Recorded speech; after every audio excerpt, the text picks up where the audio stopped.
예, 말씀 같이 보겠습니다.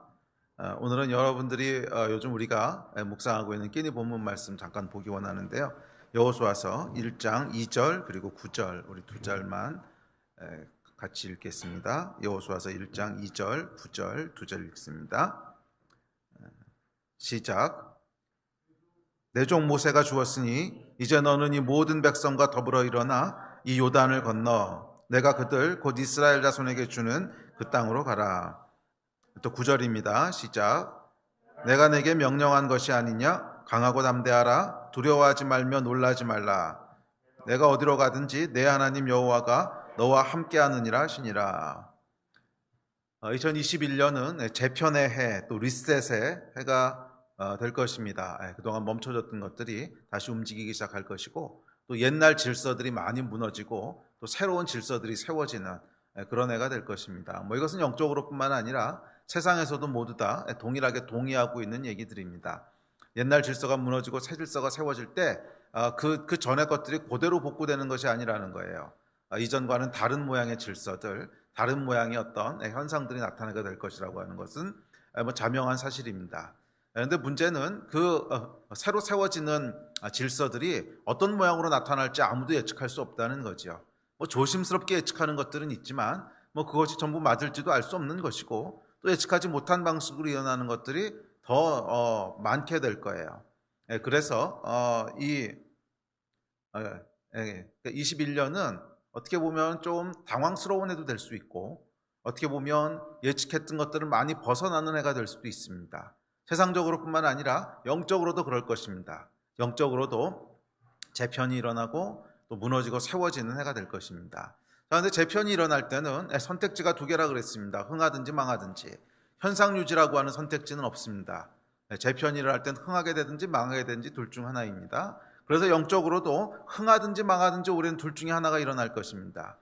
성경에서 얘기했듯이 양과 염소가 갈라지듯이 딱 갈라지는 역사가 일어날 겁니다. 그래서 하나님의 사람들은 더 부흥하게 될 것이고, 그렇지 않은 경우에는 더 망하게 될 것입니다. 현상유지가 없다는 거예요. 그래서 이것을 준비하셔야 되는데, 이 준비는 영적인 준비입니다. 영적으로 여러분들이 승부를 보셔야 됩니다. 영적으로 승부를 보셔야 됩니다. 세상적인 준비는 다 두 번째, 세 번째고, 영적으로 승부를 보셔야 되는데, 그 영적인 승부는 뭐라 그랬습니까? 하나님의 임재입니다. 여호와 하나님이 우리를 지지하시고, 우리가 기도하지 않은 것까지도 응답하시고, 우리가 생각지도 못했던 곳에 길을 내시고, 그곳을 축복하시고 기름 부으시는 그 하나님의 역사, 그것이 있어야 우리가 승리할 수 있습니다. 그래야 이기는 자가 될 수 있습니다. 그래서 주의 페이버가 부어지고 임재가 부어진 한 해가 되어야 되는데, 그러기 위해서는 성전을 소유해야 된다고 말씀드렸습니다. 성전을 소유한다고 하는 것은 하나님이 머무실 수 있는 마음 상태를 준비하는 것입니다. 우리 삶의 태도와 마음의 태도를 하나님이 임재하실 수 있고 거하실 수 있도록 준비하는 것, 그것이 성전을 준비하는 것입니다.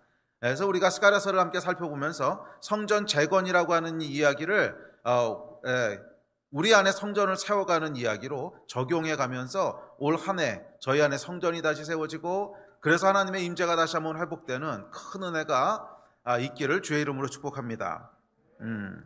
자, 오늘은 스가랴서에서 잠깐 벗어나서 여호수아서 말씀을 좀 살펴보려고 하는데, 사실은 주제가 똑같아요. 그래서 제가 여호수아서 말씀을 살펴보려고 하는 건데, 주제가 똑같은 말씀입니다. 그냥 표현하고 상황만 좀 달랐지 결국 똑같은 얘기들을 하고 있습니다. 이유가 있는데, 그 이유는 뭐냐면 성경 전체가 성경이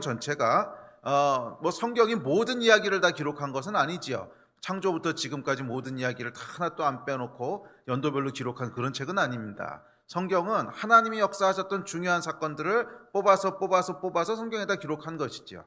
그래서 하나님께서 계시를 주실 때, 성경을 계시하실 때 모든 사건을 그냥 연대기 순으로 기록한 것이 아니라는 거예요. 그 가운데 하나님이 역사하셨던 중요한 메시지가 있는 사건들을 픽하셔서 그것들을 우리에게 전달해 주기 위해서 성경으로 기록하신 거지요. 자, 그런데 어떤 사건들이 픽업되느냐, 어떤 사건들을 하나님께서 고르셔서 성경에 기록하셨느냐 보면 배경이 다 동일합니다. 재편의 때예요.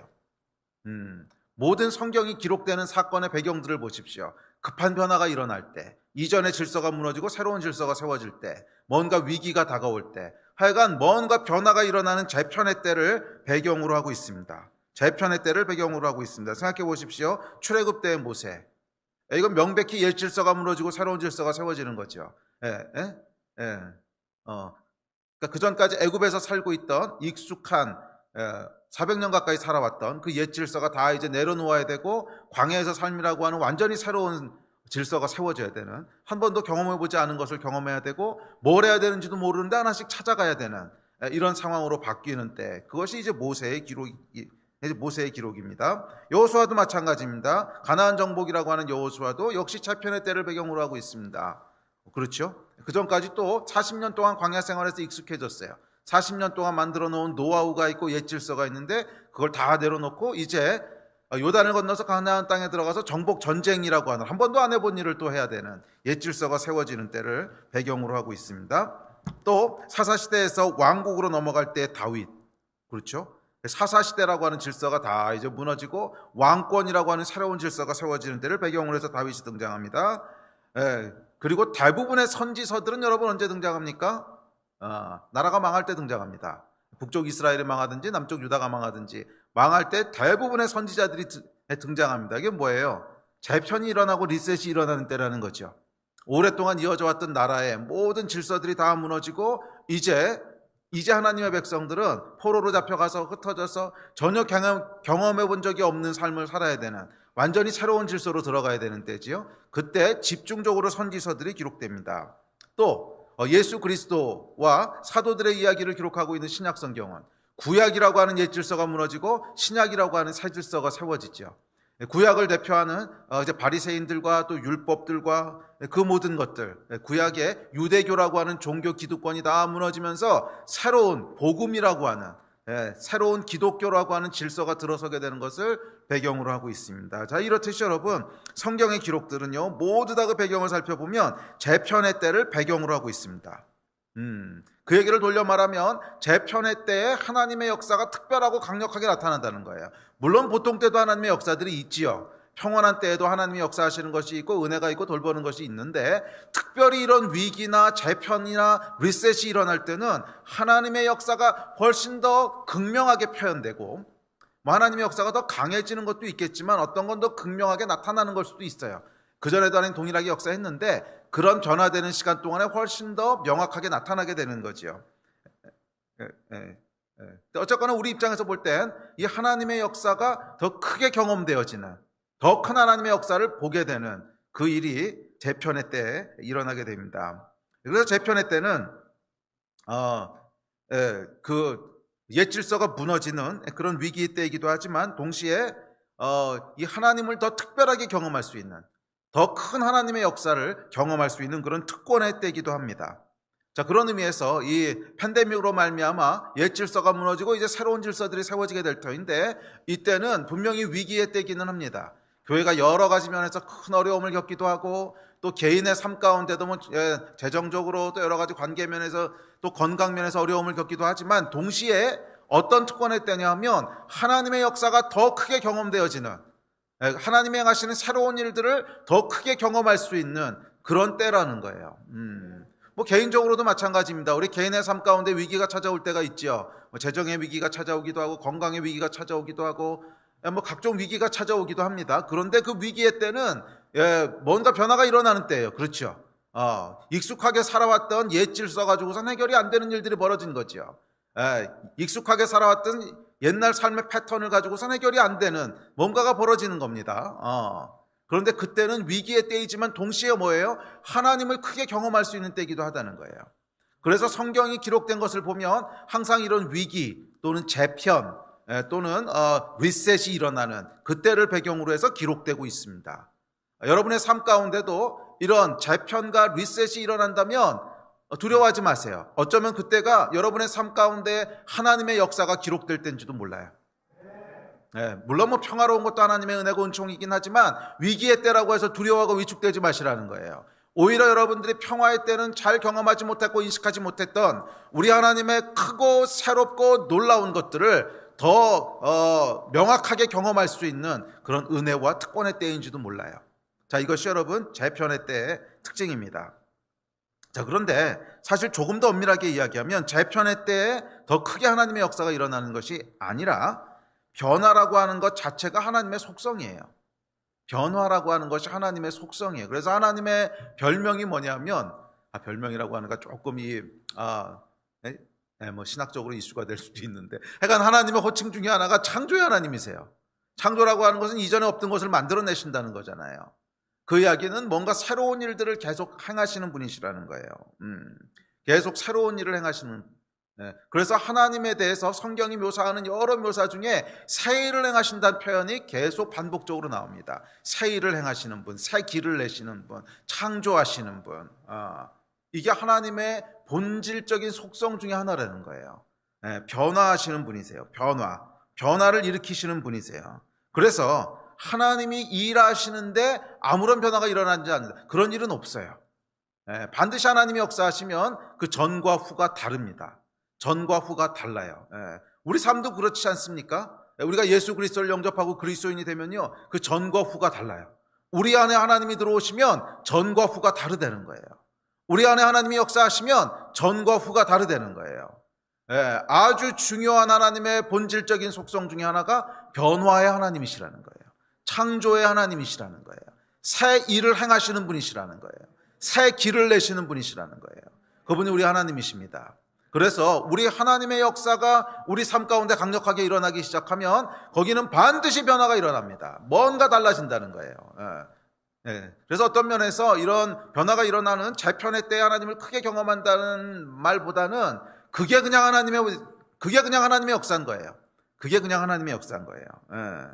그래서 여러분, 우리 삶도 어떻습니까? 하나님이 우리 삶 가운데 들어오시기 전과 후가 다르죠. 그래서 성경은 이렇게 얘기합니다. 시작. 그런즉 누구든지 그리스도 안에 있으면 새로운 피조물이라, 이전 것은 지나갔으니 보라 새 것이 되었도다. 새로운 피조물, 새 것이 되었다는 거예요. 옛 질서가 무너지고 새 질서가 세워졌다는 거예요. 그렇습니다. 하나님은 새 일을 행하는 분이십니다. 그래서 이사야서에 보면 이렇게 얘기합니다. 시작. 보라 내가 새 일을 행하리니 이제 나타낼 것이라, 너희가 그것을 알지 못하였느냐? 반드시 내가 광야의 길을, 사막에 강을 내리니. 광야와 사막이라고 하는 옛 질서를 허무시고 그곳에 길을 내시고 강을 내시는 변화, 재편을 이루신다는 거예요. 이것이 하나님의 속성입니다. 우리 하나님은 창조의 하나님, 변화의 하나님이세요. 자, 이 변화 속에서 항상 무너지는 것이 있고 새롭게 세워지는 것이 있습니다. 그래서 재편이라고 그러죠. 변화가 일어날 때는 항상 두 가지가 일어나는 거예요. 무너지는 게 있고요, 세워지는 게 있어요. 그러니까 변화죠. 아무것도 안 무너지고 아무것도 안 세워지면 변화가 아니죠. 그냥 유지되는 거죠. 무너지고 세워지는 게 있습니다. 그래서 이 성경에 기록된 하나님의 이야기들을 쭉 읽어보면 이 재편의 때를 배경으로 하고 있기 때문에 반드시 어떤 시점을 중심으로 해서 무너지는 것이 있고 세워지는 것이 있습니다. 모세 때는 어떻습니까? 바로가 무너지고 모세가 세워집니다. 그렇죠.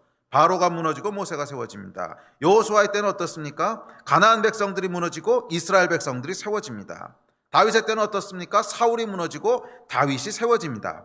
선지자들의 때는 성전이 무너지고 포로 기환 이후에 새 성전이 세워집니다. 또 예수님의 때는 유대교의 종교 기득권이 무너지고 복음이 세워집니다. 그리고 마지막 계시록에는 모든 것이 무너지고 모든 것이 세워집니다. 그래서 새하늘과 새 땅이라 그랬죠.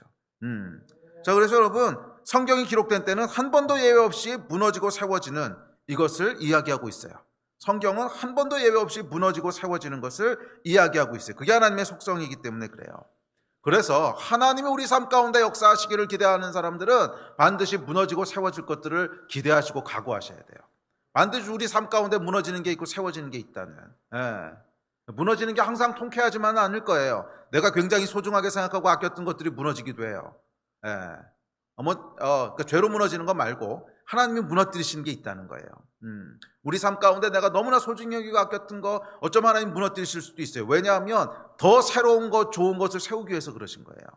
그게 하나님이 행하시는 일이에요. 그래서 우리가 기독교 신앙 중에 하나를 개혁신앙이라고 부르죠. 개혁주의 신앙 이런 말을 쓰는데, 개혁, 리폼한다라고 하는 게 무슨 뜻이냐면 한 번 종교개혁을 해서 새로운 종교가 나왔다는 뜻이 아니에요. 리포메이션이라고 하는 건 뭐냐면, 개혁주의 정신이라고 하는 것은 매일 새롭고 날마다 새롭다는 뜻이에요. 하나님께서는 계속 개혁하신 하나님이시라는 거예요. 계속 새롭고 또 새롭고 이전 것을 무너뜨리시고 새로운 것을 세우시고, 이전 것을 무너뜨리시고 새로운 것을 세우시고 그러시는 분이시라는 거예요. 네, 그것은 무조건 좋은 것을 무너뜨리는 것이 아니라 더 좋은 것을 세우시기 위해서 이전 것을 무너뜨리시는 거예요. 그게 개혁이에요. 그래서 모든 하나님의 사람들은 결국 개혁의 마음을 가져야 돼요. 리폼 스피릿이 있어야 돼요. 우리 안에 계속 개혁하고자 하는 정신들이 있어야 돼요. 무너지고 세워지는 하나님의 역사를 두려워하면 안 돼요. 두려워하면 안 되고 무너뜨리시고 세우신 하나님의 역사에 함께 동참할 수 있어야 돼요. 그래서 이 재편의 때에 아주 강력하게 요구되는 것이 도전입니다. 도전. 지난 몇 번 설교에서 제가 계속 강조하고 있는 건데 도전하는 것입니다. 2021년은 유지하는 해가 아니라 도전하는 해입니다. 그래서 여러분 가운데 뭔가 성령께서 감동을 주시고 부담을 주시는 것이 있다면 도전하기를 주저하지 마십시오. 두려워하지 말고 염려하지 마십시오. 그것이 물론 지혜는 필요합니다. 하나님께서로부터 온 것인지 분별해야겠지만 그것이 하나님께서로부터 온 것이라고 하는 것이 분별이 되면 두려움 때문에 머뭇거리지 마세요. 바로 하나님이 하시는 일에 함께 뛰어드십시오. 변화를 두려워하고 거부하는 사람은 하나님의 역사에 승차할 수가 없어요. 자, 그래서 이 재편의 때에 무너졌던 사람들을 보면 바로도 그렇고 바리새인들도 그렇고 하여간 무너졌던 사람들에 보면 공통적인 특징이 뭐냐면 옛 질서 안에 머물렀던 사람들이에요. 옛 질서 안에 머물렀던 사람들은 다 무너집니다. 옛 질서를 붙잡고 있던 사람들, 옛 질서를 유지하려고 했던 사람들은 다 무너집니다. 누가 세워집니까? 새로운 하나님의 역사에 올라탄 사람들이 세워지는 거예요. 그것이 재편의 때의 특징입니다. 옛 질서를 그 변화를 거부하고 옛 질서를 고집했던 사람들은 다 무너졌어요. 그 반면 세워졌던 사람들은 어떤 사람들이냐면 성령의 역사를 따라갔던 사람들이에요. 그래서 옛 질서에 매이지 않고 성령께서 하시는 일을 담대하고 자유롭게 따라간 사람들입니다. 이 사람들 안에는 옛 것을 고집하고 집착하는 경직성이 없었어요. 모세도 여호수아도 다윗도 예수님도 모두 옛 질서에 매이지 않았고요. 성령께서 주시는 자유함이 있었어요. 경직돼 있지 않았다는 거야. 율법에 매여서 그것을 왜 하는지 왜 꼭 지켜야 되는지에 대한 명확한 영적인 이유도 없는데 그냥 지키려고 하는 거, 이런 게 없었다는 거예요. 저희 안에도 여러분 이것들이 무너져야 돼요. 무엇을 여러분들이 행하시든지 간에 그 영적인 이유가 명확하셔야 돼요. 주일 예배를 나온다면 내가 왜 예배를 나오는지 영적인 이유가 명확하셔야 돼요.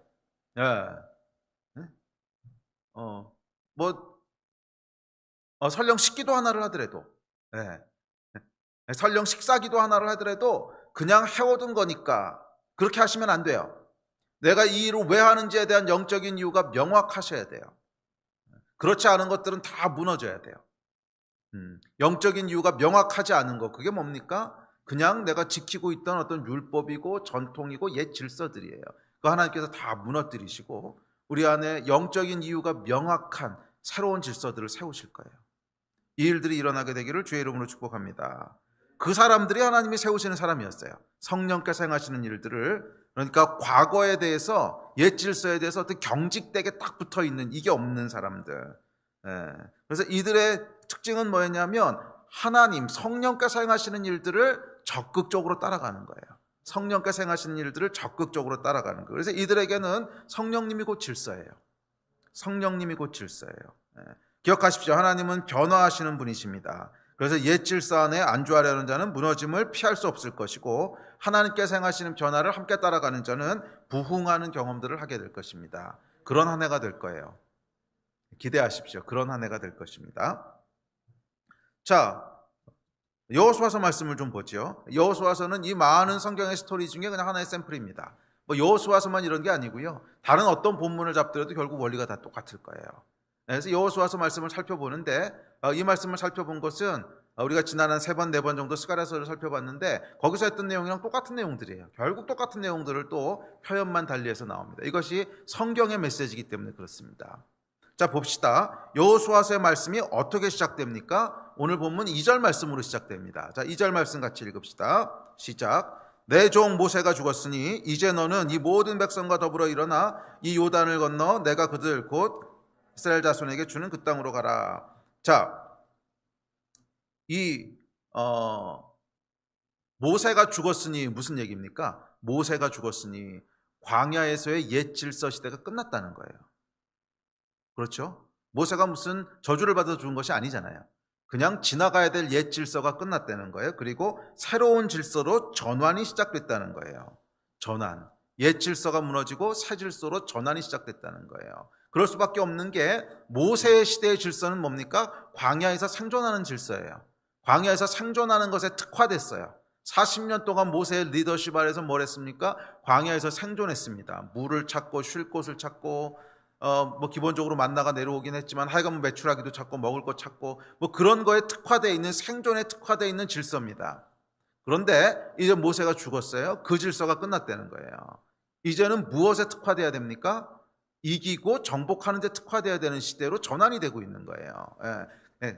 그래서 가나안 땅에 들어가서는 더 이상 광야에서 배웠던 스킬들이 쓸모가 없어요.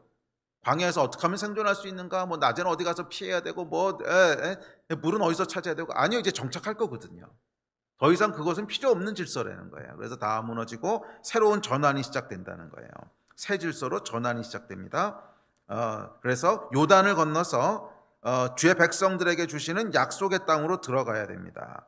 광야의 삶과는 전혀 다른 도전이 주어집니다. 전혀 다른 도전이 주어지죠. 네. 자, 그리고 이 도전을 믿음으로 취하는 자들은 주께서 약속하신 땅을 유업으로 받게 될 것이고, 그것을 믿음으로 취하지 않는 사람들은 그냥 광야에서 죽어 사라지게 되는 거예요. 그래서 이 도전 앞에서 하나님이 이렇게 말씀하십니다. 오늘 두 번째 본문입니다. 9절입니다. 시작. 내가 내게 명령한 것이 아니냐? 강하고 담대하라. 두려워하지 말며 놀라지 말라. 내가 어디로 가든지 내 하나님 여호와가 너와 함께하느니라 하시니라. 강하고 담대하고 두려워하지 말고 놀라지 말라. 재편의 때, 새 질서가 도래하는 때는 도전을 해야 되는 때이기 때문에 도전은 항상 우리 안에 어떤 두려움을 줍니다. 새로운 일이니까. 도전은 항상 우리 안에 어떤 염려를 만들어냅니다. 그래서 이 도전의 때에 주신 하나님의 말씀이 뭐냐면 담대하라는 거예요. 왜? 내가 너와 함께 하니까. 담대하라. 내가 너와 함께 하니까. 요단을 건너서 여러분 새 시대를 시작하려고 할 때 우리에게 필요한 것은 이 담대함이에요. 맞아, 하나님이 나와 함께 하시지. 맞아, 하나님이 나를 지지하시지. 이 믿음에서 오는 담대함이 있어야 돼요. 2021년에 정말 여러분들이 무너짐이 아니라 세워짐을 입기 원하신다면 이 믿음의 담대함들이 있으셔야 돼요. 여호와 하나님께서 나와 함께 하시지. 여호와 하나님이 나를 지지하시지. 그랬을 때 우리가 도전을 할 수 있게 되는 거예요. 그래서 여러분 죄를 멀리 하십시오. 죄를 피하셔야 돼요. 거룩함을 지키셔야 돼요. 왜냐하면 거룩함이 들어오는 순간 뭐가 무너지냐면 하나님이 나를 지지하실 거라고 하는 확신이 무너집니다. 그런 경험도 여러분 해보셨잖아요. 뭔가 하나님 앞에서 껄끄러운 일을 했어. 뭔가 하나님 앞에서 약간 죄를 지었어요. 그러면 뭐가 들어오냐면 주의 얼굴을 피하게 돼요. 이 선악과를 따먹은 아담과 하와가 여호와의 낯을 피하지요. 그래 왜요? 두려우니까. 뭔가 하나님한테 죄를 졌으니까. 그렇게 되면 하나님이 나를 지지하신다고 하는 확신을 갖는 것이 불가능합니다. 그렇게 되면 두려움이 우리를 삼키게 되고요. 도전은 불가능해져요. 거룩함을 여러분 지키셔야 돼요. 거룩함을 지키셔야 우리를 지지하시는 그 하나님으로부터 오는 믿음이 나올 수가 있어요. 또한 성전을 소유한 자가 되십시오. 내 안에 하나님이 거하실 만한 하나님 중심의 삶을 계속 추구하고 또 추구하세요. 그랬을 때 우리 안에 하나님의 지지하심에 대한 확신이 더 커져요. 그렇지, 하나님이 지금 나를 지지하고 계시지. 그렇지, 하나님이 나를 지금 보호하고 계시지. 그게 더 커지는 거예요. 자, 어쨌거나 이 지지하심에서 오는 담대함이 있어야 됩니다. 자, 이 이야기가 이제 여호수아서의 이야기인데, 자, 이 이야기가 여러분 어떻게 시작되나 보십시오. 1절에서 이렇게 시작됩니다. 자, 1절입니다. 시작. 여호와의 종 모세가 죽은 후에 여호와께서 모세의 수종자 눈의 아들 여호수아에게 말씀하여 이르시되. 이 역사가 어떻게 시작됩니까? 말씀이 임함으로 시작됩니다. 자, 스가랴의 성전 재건도 뭐예요? 말씀이 임함으로 시작했어요. 모세의 출애굽도 말씀이 임함으로 시작됐어요. 세상이 시작됐던 창조의 역사도 말씀이 임함으로 시작됐어요. 항상 모든 하나님의 역사는 말씀이 임하는 것으로 시작됩니다. 예. 그래서 제가 좀 묵상하고 있는 여호수아서도 마찬가지입니다. 여호수아의 놀라운 역사, 광야의 시대가 끝나고 정복의 시대가 시작되는 이 놀라운 역사도 역시 여호와의 말씀이 임함으로 시작됩니다. 땅을 주시겠다는 약속의 말씀이 임하고, 요단을 건너라는 명령의 말씀이 임하고, 너와 함께 하겠다는 격려와 지지의 말씀이 임합니다. 오늘 2021년 새 질서를 맞아야 하는 우리에게 필요한 것 역시 이겁니다. 여호와의 말씀이 임하는 거예요. 여호와의 말씀이 임하는 거예요. 약속의 말씀이 임하고, 너에게 내가 땅을 줄 것이다, 너에게 내가 유업을 줄 것이다, 약속의 말씀이 임하고요. 또 우리에게 명령하시는 명령의 말씀이 임하고, 너는 요단을 건너서 그 땅에 들어가라, 명령의 말씀이 임하고, 또 우리를 격려하고 지지하시는 두려워 말라 내가 너와 함께함이라, 이 말씀이 임할 때 우리가 옛 질서에서 벗어나서, 우리가 안주하고 의지하던 옛 질서에서 벗어나서 새 질서 속으로 들어갈 수 있게 되는 줄 믿습니다. 자, 여호수아가 어쨌거나 이렇게 말씀을 받으면서 이 이야기가 시작됩니다. 그리고 여호수아가 받은 말씀을 가지고 백성들에게 전달하는 내용이 그 후반부입니다. 1장 후반부 내용이 쭉 진행되는데, 네 가지를 여호수아가 권면합니다. 자, 무엇을 하라고 권면하는지, 그러니까 이게 어떤 권면이냐면, 이제 재편이 시작됐고, 이때는 재편이란 용어보다는 약간 전환이죠. 뭐 전환이나 재편이나 같은 말인데, 하여간 옛 것이 무너지고 새로운 것이 세워지는, 옛 시대가 끝나고 새 시대가 시작되는, 무너지고 세워지는, 하여간 리셋, 재편, 뭔가 전환이 일어나는데, 이 재편을 준비하기 위해서 너희가 이걸 해야 돼. 그러면서 네 가지를 권면합니다. 이 네 가지 권면이 스가랴서의 권면과 똑같아요. 똑같고 오늘 우리에게 주어지는 권면의 말씀과도 동일하다고 믿습니다. 2021년을 향한 권면이라고 믿습니다. 자, 첫 번째 권면은 뭐냐 하면 이거예요. 10절 11절입니다. 이렇게 얘기합니다. 시작. 이에 여호수아가 그 백성의 관리들에게 명령하여 이르되, 진중에 두루다니며 그 백성의 명령하여 이르기를, 양식을 준비하라. 사흘 안에 너희가 이 요단을 건너 너희 하나님 여호와께서 너희에게 주사 차지하게 하시는 땅을 차지하기 위하여 들어갈 것임이니라 하라. 자, 첫 번째는 뭐냐면 양식을 준비하라는 거예요. 양식을 준비하라는 거예요. 재편의 때를 준비하기 위해서 제일 중요한 것은 하여간 뭔가 준비해야 된다는 거야. 재편의 때 여러분, 세상에서도요, 이 리셋이 일어날 때 대박치는 기업들을 보면 준비되어 있던 기업들이에요. 아무 준비가 없는데 우연히 대박치는 일은 일어나지 않습니다. 영적으로도 마찬가지입니다, 여러분. 이 재편의 때에 분명히 영적으로 대박치는 사람들이 나올 거예요. 분명히 영적으로 하나님께서 부흥케 하시는 사람들이 나올 거예요. 이 영적인 대박이라고 하는 것은 단순히 영적으로 충만해지는 것을 넘어서 그 영적인 충만함이 갖고 오는 삶의 구체적인 풍요로움까지 같이 따라오는 거예요. 그게 진짜 영적인 거죠. 뭐 영적인 것이 영은 충만해졌는데 삶의 모든 것은 피폐해진다. 아니, 여러분, 그렇지 않습니다. 물론 아주 특별한 경우에 하나님께서 특별한 시즌을 그렇게 하실 수도 있는데, 일반적으로 영적으로 충만하다고 하는 것은 그 영의 충만함이 삶의 풍성함으로까지 이어지는 거예요. 영의 충만함이 있기 때문에 가정의 관계도 더 충만해지고, 영의 충만함이 있기 때문에 우리의 건강도 더 충만해지고, 지혜도 더 충만해지고, 모든 것이 풍성해지는 복이 함께 따라오는 거예요. 자, 그런데 이런 영적인 충만함은, 영적인 부흥은 준비된 사람들에게 오는 거예요. 아무 준비도 안 했는데 갑자기 운이 좋아서 떠오르고 이렇게 되는 것이 아니라는 거예요. 그래서 준비해야 됩니다. 그런데 무엇을 준비하냐 그러면, 여기 보면 양식을 준비하라고 얘기합니다. 너희는 양식을 준비하라. 여러분, 전쟁 때 가장 중요한 게 뭡니까? 양식입니다.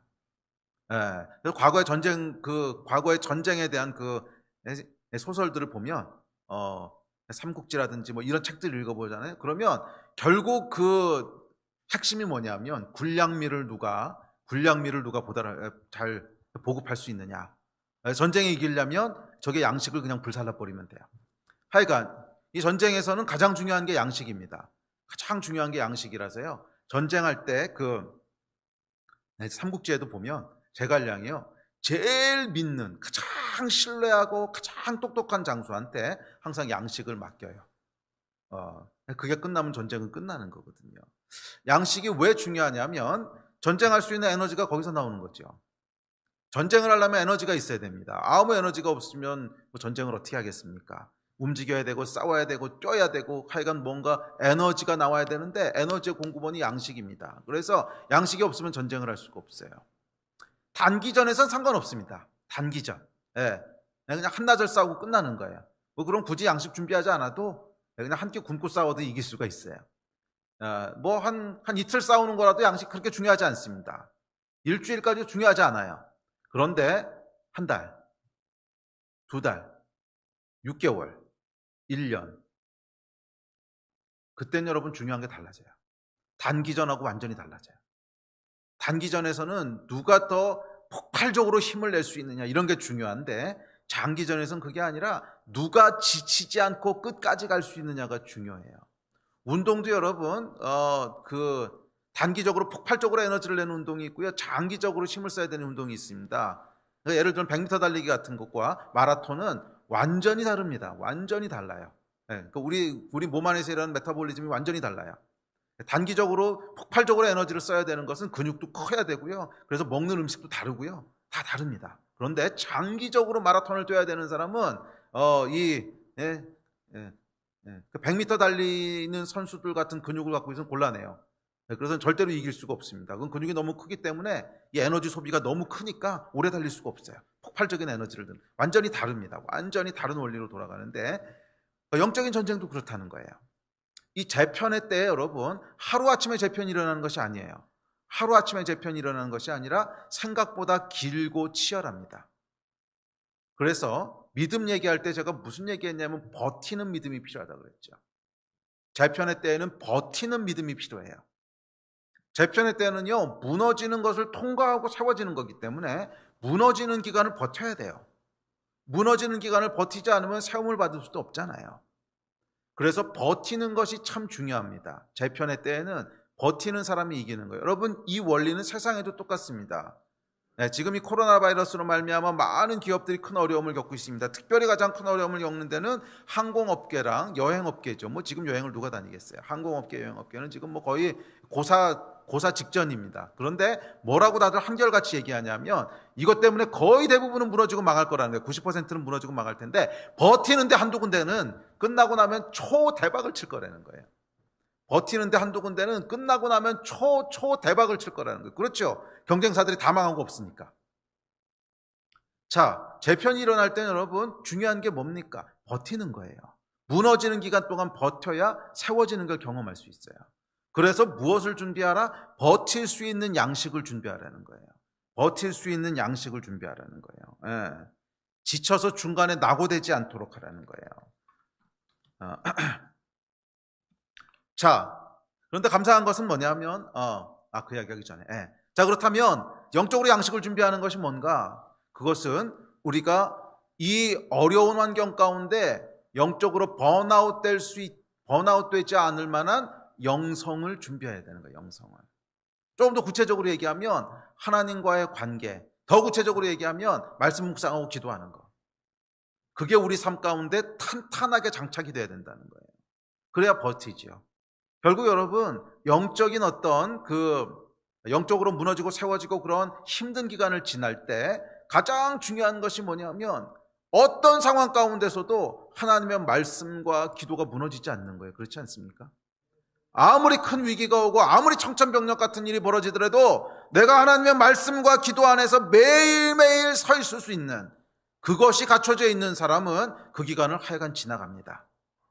그런데 하나님과의 관계가 약한 사람, 그게 준비되어 있지 않은 사람은요, 주변에서 뭐가 무너지고 산이 무너지고 그 터가 흔들리고 막 그러면 이게 그냥 한순간에 우리의 눈과 마음이 다 다른 데로 흩어져 버립니다. 그렇게 되면 결국 이 기간을 지나지 못해요. 금방 영적으로 위기가 찾아와요. 금방 영적으로 위기가 찾아와요. 왜? 하나님 안에 서 있지 못하거든요. 이것을 여러분 준비하셔야 됩니다. 2021년이 재편의 해가 될 것이라고 하는 것은 무너지는 기간을 통과해야 될 터인데 어떤 무너짐 가운데서도 내가 하나님을 신뢰하고 어떤 무너짐 가운데서도 내가 이 신실하신 하나님을 의지하기 위해서는 하나님과의 관계가 튼튼하게 돼 있어요. 더 구체적으로는 매일 아침 하나님의 말씀을 읽을 때 하나님의 말씀이 내 안에 임해야 돼요. 매일 하나님 앞에 기도할 때 성령께서 그 기도를 더 깊게 만들어 주셔야 돼요. 이 준비가 되어 있어야 돼요. 이 준비가 되어 있어야 돼요. 아멘. 지금까지 여러분들이 기도하고 말씀 보고 잘 해오셨다면 2021년엔 그것을 더 깊고 튼튼하게 하셔야 됩니다. 더 깊고 튼튼하게 하셔야 돼요. 저희가 비대면 예배가 시작될 때 제가 여러분들에게 들었던 말씀이 있습니다. 지금까지는 달라졌다고, 지금까지와는 달라질 거라고.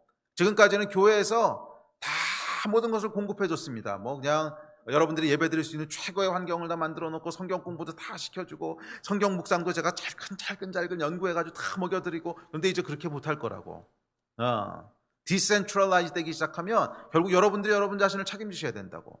소그룹 리더들이 작은 목사가 되셔야 되고 각 사람이 나에게 주신 하나님의 역량을 지키고 책임질 수 있어야 된다고. 그게 뭡니까? 영적인 실력이죠. 영성이죠. 매일매일 여러분들이 하나님의 말씀을 가지고 살아남으실 수 있어야 돼요. 매일매일 여러분들이 하나님의 말씀 하나를 가지고 살아남으실 수 있어야 돼요. 아무런 영적인 공급이 없어도, 아무런 설교도 없고 교회에서 제공해주는 리바이의 그 예배도 없고 아무것도 없어도 성경 하나 딱 주어지면 이 성경을 가지고 여러분들이 살아남으실 수 있어야 돼요. 아멘. 이 성경 하나만 주어지면 어떠한 터프한 환경 가운데서도 내 영이 마르지 않고 내 영이 가라지 않고 정말 은혜의 샘 가운데 매일매일 거할 수 있는 이게 돼 있어야 돼요. 이게 준비되셔야 돼요. 아멘. 말씀 하나만 딱 주어지면 내게 무슨 일이 벌어져도 세상에 둘도 없는 일이 일어나도 내 안에 마르지 않는, 내 안에 목마르지 않는 그 하나님의 은혜가 계속 올라올 수 있어야 돼요. 이걸 여러분 준비하셔야 돼요. 말씀은 영혼의 양식이라 그랬잖아요. 양식을 준비하라 그랬어요. 영혼의 양식을 준비하라는 거예요. 그런데 감사한 것은 뭐냐면 사흘 동안 시간이 주어졌다는 거예요. 그렇죠? 사흘 뒤에 이제 요단을 건널 거니까 준비하라고 얘기합니다. 사흘이라고 하는 것은 여러분 3이라는 숫자는 뭐예요? 3이라고 하는 숫자는 유대인들에게 하나님의 숫자입니다. 3일이라고 하는 것은 뭐냐면 하나님의 완전한 시간이라는 뜻이죠. 완전한 하나님의 시간. 그 이야기는 아직 준비할 수 있는 시간이 있다는 거예요. 그 시간이 물리적으로 얼마인지는 아무도 모르고 아마 사람마다 다 다를 텐데 하나님께서 각 사람에게 오늘 이 말씀을 저를 통해서 선포하게 하셨다고 하는 것은 준비할 수 있는 정확한 시간들이 있다는 거예요. 시간이 없는데 이 말씀을 하라고 그럴 수는 없잖아요.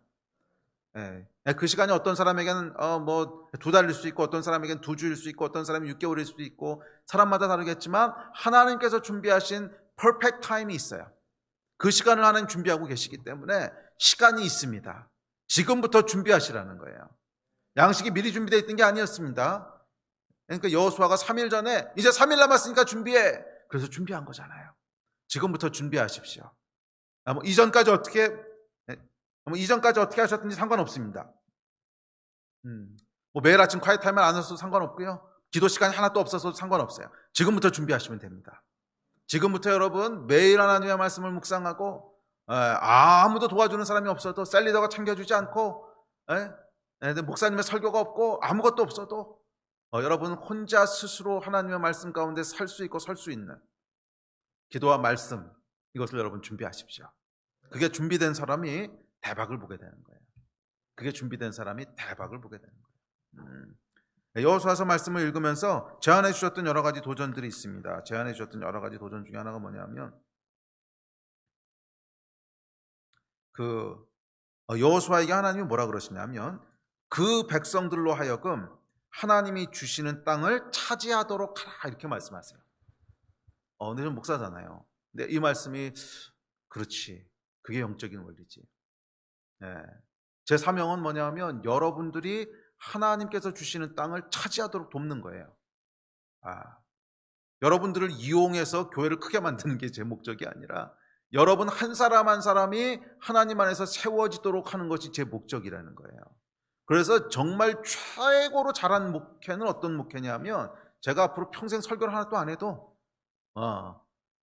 그리고 여러분들한테 성경 훈련 같은 거 하나도 안 하고 제가 어느 날 호련히 사라져도 여러분들이 이 성경책 하나 붙잡고 정말 목마르지 않고 메마르지 않는 그런 풍성함을 누릴 수 있도록 하는 것이 잘한 목회 아니겠습니까?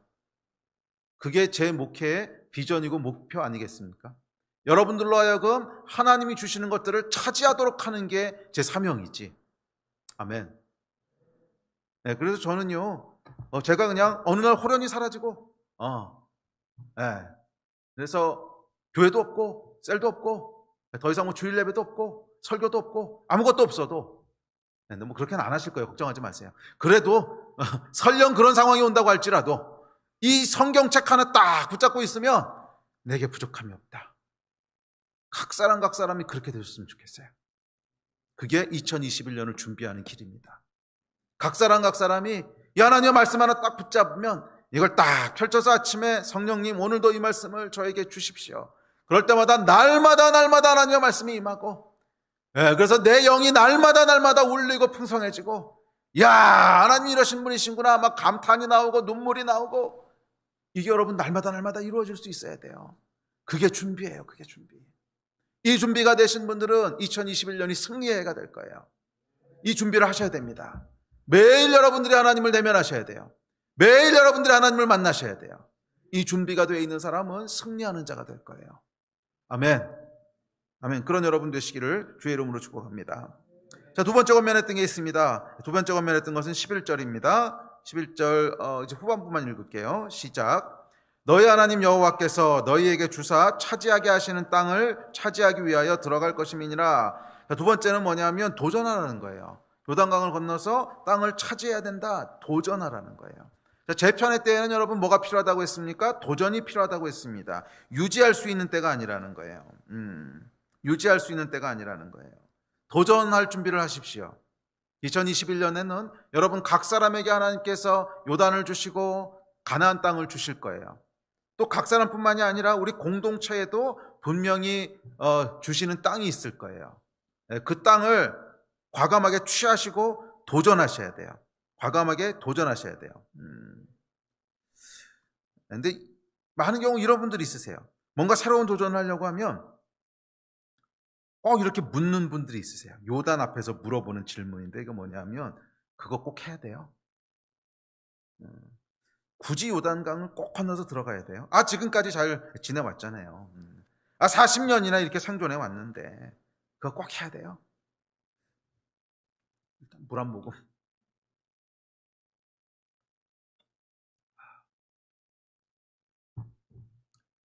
이런 사람 되지 마시라는 거예요. 응? 요단 앞에서 하나님이 들어가라 그랬으면 묻지 않고 들어가는 겁니다. 묻지 않고 들어가는 거예요. 개인도 그렇고 공동체도 그렇고 주님께서 이렇게 해라. 그게 확인이 되면 확인하지 않고 막 움직이진 마십시오. 그러나 확인이 되면 그 다음에 물어보는 거 아니에요. 이거 꼭 해야 됩니까? 그건 여러분 도전하기 싫다는 거잖아요. 그냥 40년 동안 이렇게 살았는데 그냥 삽시다. 안주하고 싶다는 거거든요. 제 편의 때에는 여러분 이것은 망하는 길입니다. 이건 망하는 길이에요. 그렇게 물어보지 마십시오. 선택은 두 개뿐입니다. 요단을 건너가서 취하든지 광야에서 죽든지.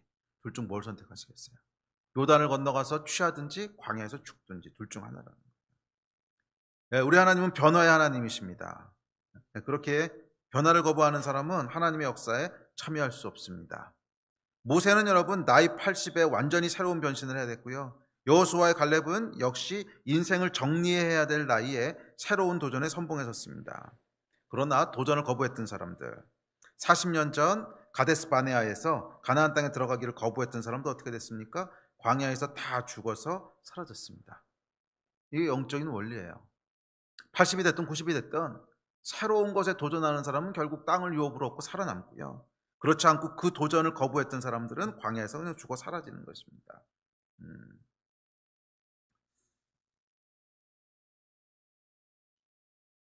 제 안에 주시는 감동은 2021년에 이런 도전들이 참 많을 것 같아요.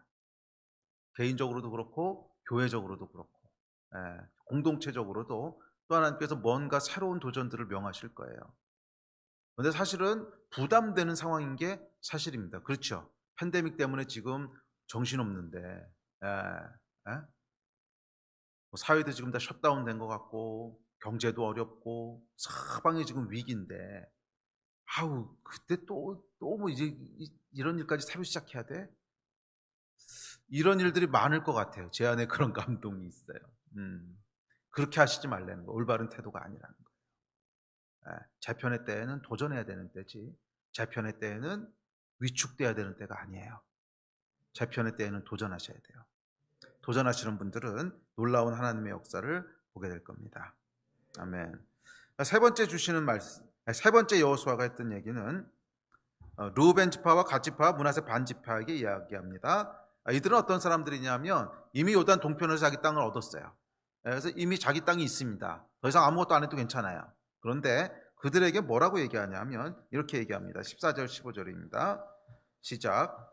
너희의 처자와 가축은 모세가 너희에게 준 요단 이쪽 땅에 머무르려니와 너희 모든 용사들은 무장하고 너희의 형제보다 앞서 건너가서 그들을 돕되 여호와께서 너희를 안식하게 하신 것 같이 너희의 형제도 안식하며 그들도 너희 하나님 여호와께서 주시는 그 땅을 차지하기까지 하라. 그리고 너희는 너희 소유지 곧 여호와의 종 모세가 너희에게 준 요단 이쪽 곧 해 돋는 곳으로 돌아와서 그것을 차지할지니라.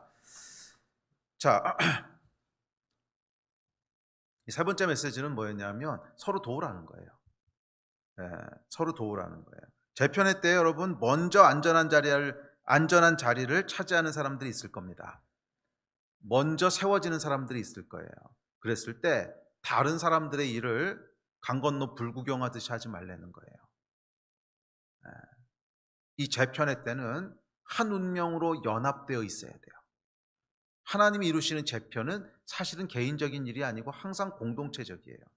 항상 공동체적이에요. 교회 공동체든지 아니면 민족 공동체든지 하여간 공동체적으로 하나님께서 일을 하시기 때문에 같은 공동체에 속해 있다면 나 몰라라 하면 안 되는 거예요. 나는 이 재편의 때 살아남았어. 나는 올해 재편의 때 대박을 쳤어. 근데 저기 보니까 아직도 무너지는 가운데 고통받고 있는 지체들이 있어. 그러면 가고 강 건너 불구경하듯이 그러게 미리 준비 좀 잘하지 이러고 있지 말라는 거예요. 그거는 복 없는 태도예요. 어떻게 해야 됩니까? 그 형제와 함께 싸워줘야 돼요. 함께 싸워줘야 돼요. 여러분 생각해 보십시오. 어떤 사람에게 페이버가 있을까? 어떤 사람에게 페이버가 있을까? 이 아버지가 아들이 둘이 있는데 큰 아들은 아주 성공한 대부자예요. 근데 둘째 아들은 아주 가난해요. 아주 가난하고 애가 아주 힘들어. 그럼 아버지의 바람은 뭘까요? 형이 동생을 좀 도와줬으면 하는 게 바람 아니겠습니까? 형이 동생을 도와주면 그렇게 아버지 마음이 기쁠 거예요. 그죠? 그건 부모가 돼본 사람은 알아요. 부모가 돼본 사람은 형이 아우를 도와주면 너무너무 뿌듯하고 막 기쁘고 즐겁고 그렇죠.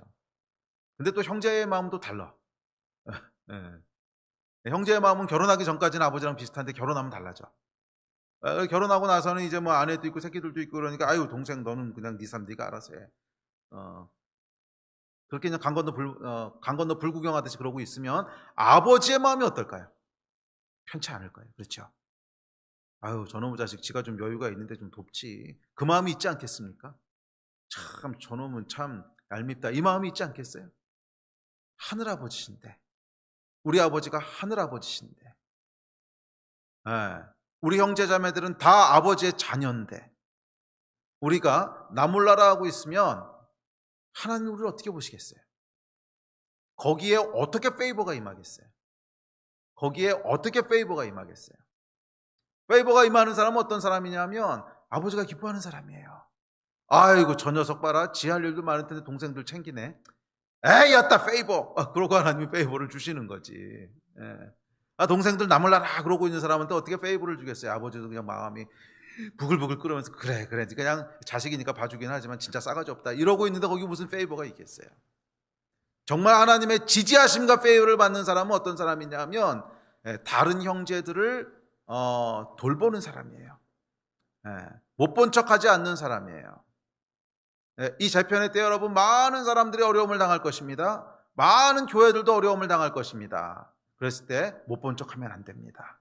우리 교회 안에서 형제자매들을 서로 돌봐야 될 뿐만이 아니라 이 땅에 교회가 다른 교회들을 또 돌봐야 됩니다. 교회가 또 다른 교회들을 돌봐야 됩니다. 지금은 더 움켜줘야 될 때가 아니라 더 펼쳐야 될 때예요. 더 움켜줘야 될 때가 아니라 더 펼쳐야 될 때예요. 그래서 많은 도전들이 우리 앞에 있게 될 것 같아요. 사실 저희가 올해는 중요한 일들이 지금 많습니다. 여러분 아시겠지만 저희 대안학교 건물도 이제 구입했지요. 또 거기에 또 우리 예배드릴 처소도 하여간 뭔가 해결을 해야 되죠. 이런 많은 재정적인 필요와 어떤 과제들이 있는데 우리 주변에서 어려움이 있으면 어떻게 하겠습니까? 아이고 우리도 할 일이 있으니까 안 되겠습니다. 눈 감습니다. 이러면 망한다는 거예요. 그런데 또 손을 펴려 그러면 이게 쉽지 않잖아요. 우리 코드 섰짠데. 그래서 믿음의 도전들이 있을 거라는 거예요. 그래서 그런 말들이 나올 거라는 거예요. 이거 꼭 해야 돼요. 저에게 중요한 것은 여러분 계산이 아닙니다. 세상적인 지혜를 뛰어넘는 하나님의 페이버가 있어야 돼요. 페이버를 얻는 저와 여러분이 되시기를 주의 이름으로 축복합니다. 자, 마지막 네 번째 권면은 순종하라는 거예요. 순종. 16절입니다. 시작. 그들이 여호수아에게 대답하여 이르되 당신이 우리에게 명령하신 것은 우리가 다 행할 것이요 당신이 우리를 보내시는 곳에는 우리가 가리이다. 2021년 저희 공동체 안에 이 응답이 있기를 기대합니다. 명령하신 것은 우리가 다 행할 것이고 보내시는 곳에 우리가 가리이다. 반복해서 얘기하지만 우리의 미래는 우리의 선택에 달려 있습니다. 하나님께 핑계대지 맙시다. 이미 하나님께서는 우리에게 제일 좋은 것을 주시기로 계획하셨고 다 제시하셨고 다 일하셨어요. 문제는 우리가 순종하는 거냐, 순종할 것이냐 아니면 거부할 것이냐 하는 거예요. 순종하는 자에게는 모든 하나님의 축복이 임할 것입니다.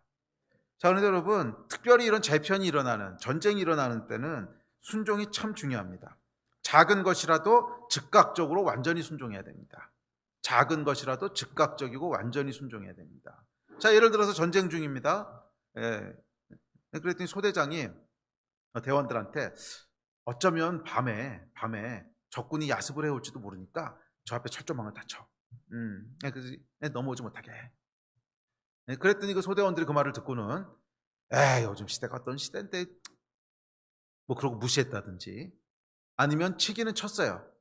그런데 이렇게 철책을 치다 보니까 저쪽 구석까지 치려니까 저기 너무 험하고 어려워. 설마 저런 데로 저기 오겠냐. 그래서 고기만 살짝 빼놓고 쳐요. 또는 오늘은 너무 피곤하니까 내일 하자, 내일. 그랬다면 어떻게 해야 될까요? 근데 적군이 바로 거기로 들어오면 어떡할 거예요? 응?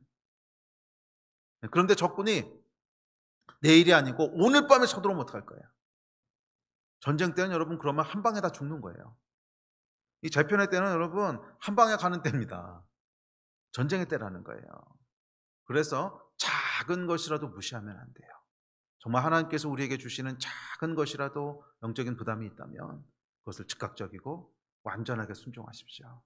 그랬을 때 우리가 이 전쟁에서 승리하는 자들이 될 것입니다. 우리 예배팀 앞으로 나오십시오. 그래서 미루지 마십시오. 반만 하지 마십시오. 뭐 이 정도야 뭐. 작은 일이라고 무시하지 마십시오. 작은 일이라고 무시하지 마십시오.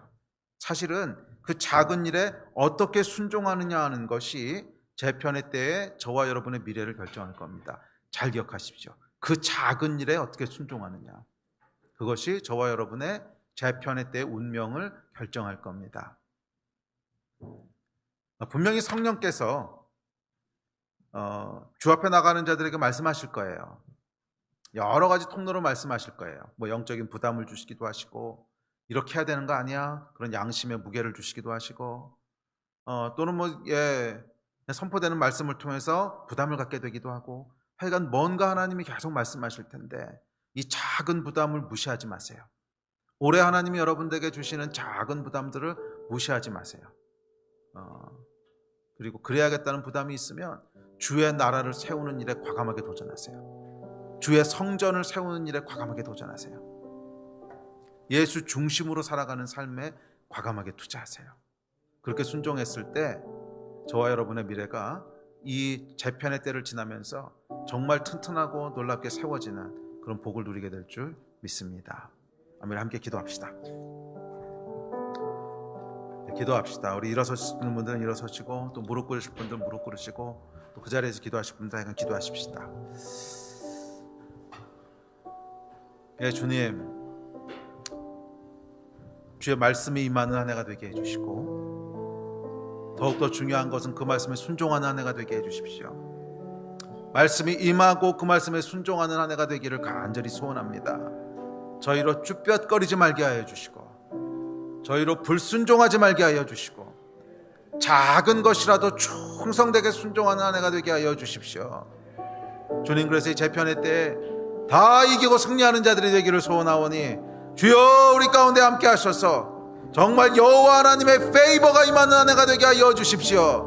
주의 은총을 받는 아내가 되게 하여 주십시오.